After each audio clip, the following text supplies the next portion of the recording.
Hello guys, welcome to our YouTube channel study with M.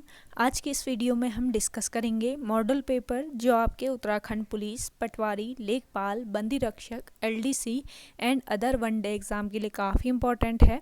ये हमारा model paper number 11 है। इससे पहले 10 मॉडल पेपर्स हमारे YouTube channel study with M पर अपलोड कर दिए गए हैं।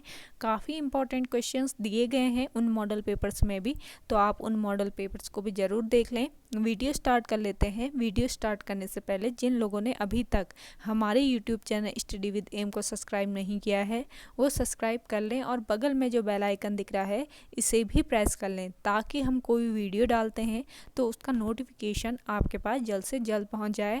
आप सभी लोग हमारे टेलीग्राम चैनल को भी ज्वाइन कर सकते हैं। अराउंड 4.4 के यहाँ पे सब्सक्राइबर्स हो चुके हैं। सुबह 10 बजे और शाम 8 बजे यहाँ पे क्विज का आयोजन भी कराया जाता है। इसके अलावा अदर इम्पॉर्टेंट अपडेट्स पीडीएफ्स यहीं पे शेयर की जाती है। लिंक आपको इसका डिस्क्रिप्शन बॉक्स में मिल जाएगा। बढ़ते हैं आज की वीडियो की ओर। इस सीरीज़ का पहला क्वेश्चन है, कोठार बांध किस नदी पर है। देखिए काफ़ी इंपॉर्टेंट क्वेश्चन है ये। बीएड के क्वेश्चन पेपर में भी पूछा गया था 2010 में, तो आप देख लें। कोठार बांध जो है ये कोसी नदी पे है। ऑप्शन डी इस क्वेश्चन का राइट आंसर है। कोसी नदी कौसानी के पास धार पानीधार से निकलती है।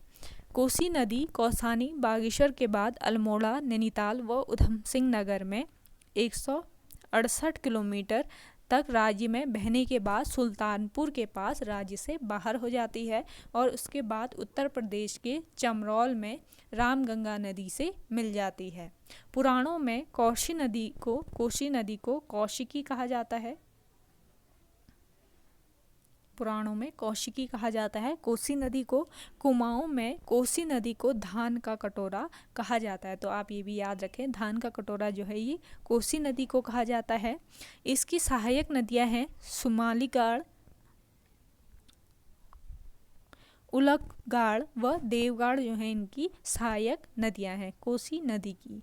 अगला क्वेश्चन है, तिपरा बामक ग्लेशियर किस जनपद में है। तिपरा बामक ग्लेशियर जो है ये चमोली जनपद में है। ऑप्शन ए इस क्वेश्चन का राइट आंसर है। तिपरा बामक ग्लेशियर गोविंद घाट चमोली में है। याद रखेंगे, गोविंद घाट चमोली में स्थित है। इसके अलावा दूनागिरी व हीरा बमक ग्लेशियर भी चमोली जनपद में स्थित है।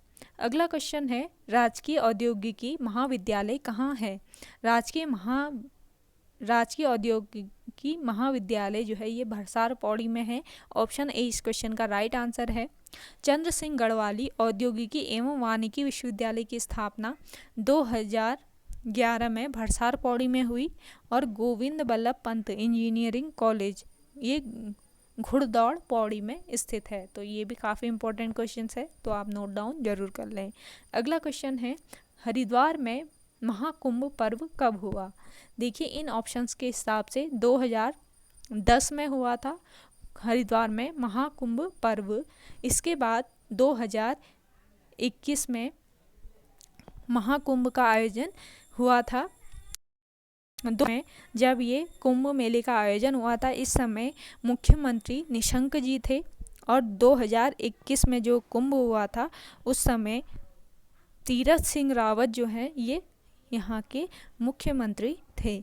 कुंभ मेले का प्रारंभ हर्षवर्धन के समय हुआ। याद रखें, हर्षवर्धन।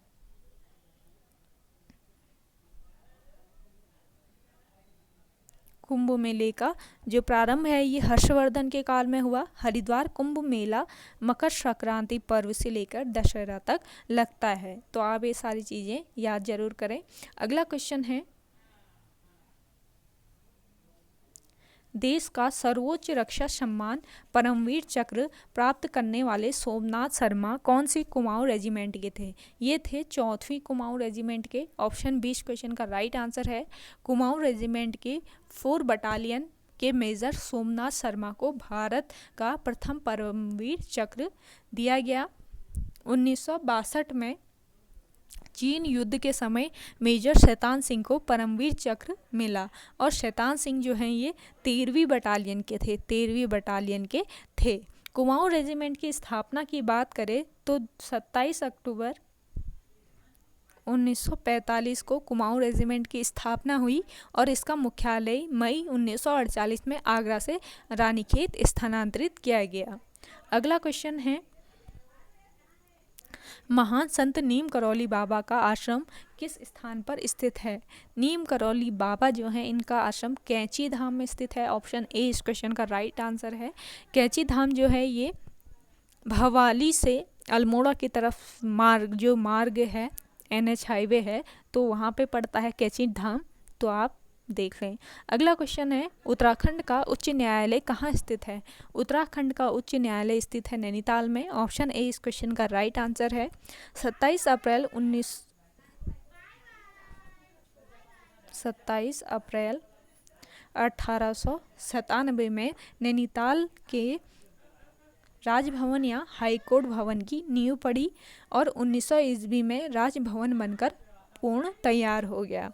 उच्च न्यायालय भवन का निर्माण सर सेंटोनी मैकडोनल ने किया, याद रखेंगे।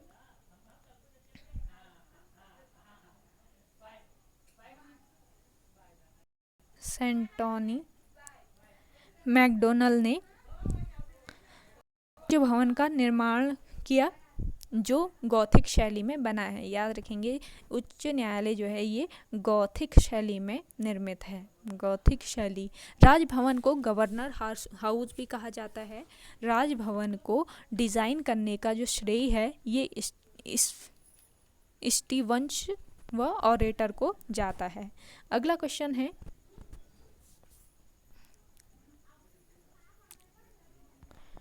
उत्तराखंड के किस जनपद में केदारनाथ मंदिर स्थित है? केदारनाथ मंदिर जो है ये रुद्रप्रयाग में स्थित है। ऑप्शन बी इस क्वेश्चन का राइट आंसर हो जाएगा।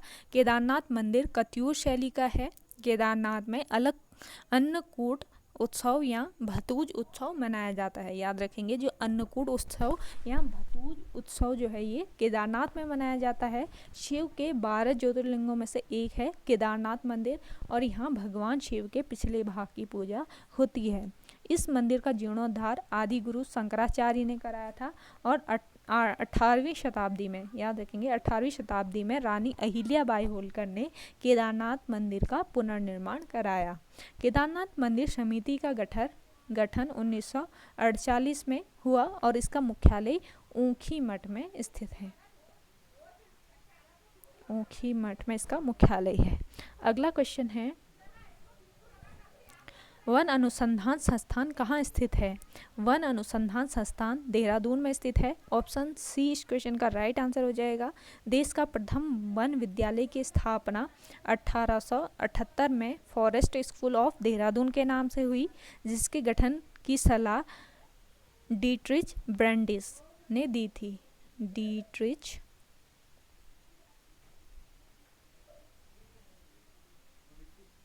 ब्रैंडिस ने इसकी सलाह दी थी, इसके गठन की सलाह दी थी और 1884 ईस्वी में इसका नाम बदलकर इंपीरियल फॉरेस्ट स्कूल रखा गया।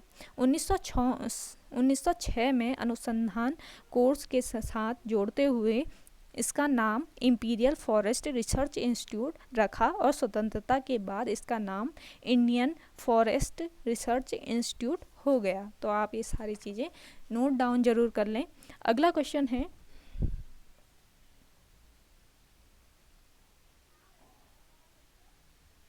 कौन सा उद्योग उत्तराखंड की आय में सबसे अधिक योगदान करता है? उत्तराखंड की आय में सबसे ज़्यादा योगदान पर्यटन का है। ऑप्शन बी राइट आंसर हो जाएगा। अगला क्वेश्चन है, किस राजवंश का चिन्ह गाय है? गाय चिन्ह जो है ये चंद राजवंश का है। ऑप्शन बी इस क्वेश्चन का राइट आंसर हो जाएगा। चंद वंश की स्थापना चंपावत के राजबुंगा किले से हुई और इसकी स्थापना राजा सोमचंद ने की। सोमचंद ने चंद वंश की स्थापना की। चंद राजाओं की वंशावली मानवदेव काव्य में दी गई है। चंदों की प्रारंभिक राजधानी चंपावत में चंपावती नदी के तट पर स्थित थी और बाद में यहाँ से राजधानी जो है ये अल्मोड़ा स्थानांतरित की गई। अगला क्वेश्चन है, संगोली संधि 2 सितंबर 1816 के तहत किस अंग्रेजी शासक ने गोरखों से गढ़वाली की सत्ता का कार्यभार संभाला? ये संभाला है एडवर्ड गार्डनर ने। ऑप्शन ए इस क्वेश्चन का राइट आंसर हो जाएगा। संगोली संधि ईस्ट इंडिया कंपनी और नेपाल के राजा के बीच हुई थी। इस संधि पर 2 दिसंबर 1815 को हस्ताक्षर किए गए और 4 मार्च 1816 को इसका अनुमोदन किया गया। इस संधि के अनुसार नेपाल के कुछ हिस्सों को ब्रिटिश भारत में शामिल करने और काठमांडू में एक ब्रिटिश प्रतिनिधि की नियुक्ति और ब्रिटेन की सैन्य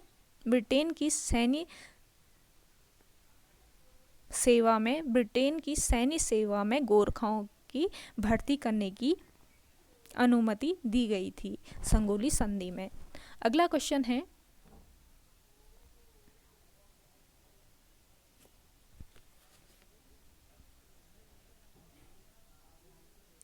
उत्तराखंड के किस महान व्यक्तित्व को लोक रत्न कहा जाता है? लोक रत्न कहा जाता है गुमानी पंत को। ऑप्शन सी इस क्वेश्चन का करेक्ट आंसर हो जाएगा। गुमानी पंत का जन्म 1790 को, याद रखेंगे 1790 में काशीपुर में हुआ था। इनका पूरा नाम लोकनाथ या लोक रत्न पंत था। गुमानी पंत काशीपुर के राजा गुमान सिंह देव के राजकवि थे। गिरियसन इन्हें कुमाऊं का प्राचीन कवि मानते हैं। याद रखेंगे गिरियसन जो है इनको गुमानी पंत को कुमाऊं का प्राचीन कवि मानते हैं। इनकी प्रमुख रचनाएं हैं गंगा शतक, राम महिमा, नीति शतक आदि इनकी रचनाएं हैं। अगला क्वेश्चन है,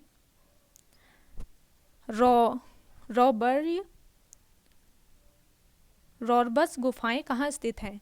रॉबर्स गुफाएं जो हैं ये गुच्चू पानी देहरादून में स्थित है। ऑप्शन डी इस क्वेश्चन का राइट आंसर हो जाएगा। अगला क्वेश्चन है, उत्तराखंड की पौराणिक गाथाओं को कहा जाता है? उत्तराखंड की पौराणिक गाथाएं जो हैं इनको जागर कहा जाता है। ऑप्शन बी इस क्वेश्चन का राइट आंसर है। और राज्य की प्रथम महिला जागर गायिका है बसंती बिष्ट। आप नोट डाउन जरूर कर ले, काफ़ी इंपॉर्टेंट क्वेश्चन हैं ये आपके एग्जाम के लिए। अगला क्वेश्चन,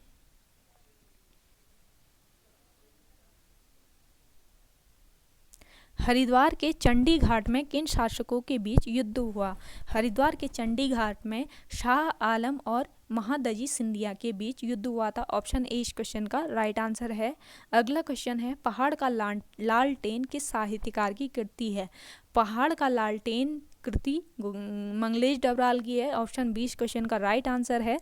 मंगलेश डबराल का जन्म 1948 को टिहरी में हुआ था। मंगलेश डबराल को हम जो देखते हैं रचना के लिए 2000 में साहित्य अकादमी पुरस्कार से सम्मानित किया गया। मंगलेश डबराल के 5 काव्य संग्रह हैं, पहाड़ पर लालटेन, घर का रास्ता, हम जो देखते हैं, नए युगों के शत्रु व आवाज भी एक जगह में आदि इनकी प्रमुख काव्य संग्रह है। 2001 में आधारशिला पुरस्कार से मंगलेश डबराल को सम्मानित किया गया और 2020 में इनकी मृत्यु हो गई। तो आप ये सारी चीज़ें नोट डाउन जरूर कर लें। अगला क्वेश्चन है, उत्तराखंड का षटकोणीय ताल है? उत्तराखंड का षटकोणीय ताल है डोडी ताल। ऑप्शन सी इस क्वेश्चन का राइट आंसर है। डोडी ताल 6 कोनों वाला ताल है जो सुंदर मछलियों के लिए प्रसिद्ध है। 80 गंगा डोडी ताल के पास से निकलती है। याद रखेंगे जो 80 गंगा है ये डोडी ताल के पास से निकलती है। डोडी ताल का नाम हिमालयन ब्राउन ट्राउन प्रजाति की मछलियों के नाम पर रखा गया। डोडी ताल के पास माणा ताल तथा यहाँ पर एक गणेश मंदिर भी स्थित है। अगला क्वेश्चन है, इंडियन इंस्टीट्यूट ऑफ आयुर्वेद और ड्रग रिसर्च सेंटर कहाँ स्थित है? ये है रानीखेत में। ऑप्शन ए जो है इसका राइट आंसर रहेगा। Indian institute of Ayurveda for drugs research Ranikhet के ताड़ीखेत में स्थित है जो अल्मोड़ा जिले के अंतर्गत आता है। इसके अलावा Indian Medicine Pharmaceutical Limited Mohan अल्मोड़े में स्थित है। तो आप ये भी याद रखें। अगला क्वेश्चन है,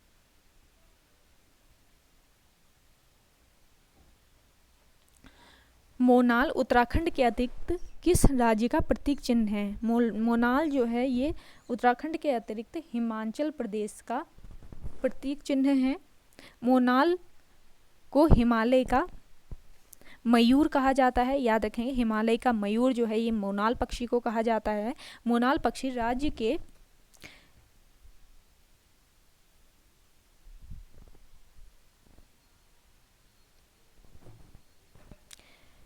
2500 से लेकर 3500 से लेकर 5000 मीटर तक की ऊंचाई वाले क्षेत्रों में पाए जाते हैं। इसका वैज्ञानिक नाम है लोफोफोरस इम्पीसेनस। याद रखेंगे, लोफोफोरस इम्पीसेनस जो है ये इसका वैज्ञानिक नाम है। ये नेपाल का राष्ट्रीय पक्षी भी है। याद रखेंगे, जो मोनाल है ये नेपाल का राष्ट्रीय पक्षी भी है। वन्य जीव संरक्षण अधिनियम 1972 के तहत मोनाल को संरक्षित किया गया है। तो ये काफ़ी इम्पोर्टेंट है आपके लिए, एग्ज़ाम के लिए, तो आप नोट डाउन ज़रूर कर लें। ओके गाइस, आज की वीडियो में इतना ही। आई होप आपको वीडियो पसंद आई होगी। अगर आपको हमारी वीडियो पसंद आती है तो वीडियो को लाइक, शेयर एंड हमारे YouTube channel study with M को ज़रूर सब्सक्राइब कर लें। मिलते हैं एक नई वीडियो के साथ, तब तक के लिए धन्यवाद।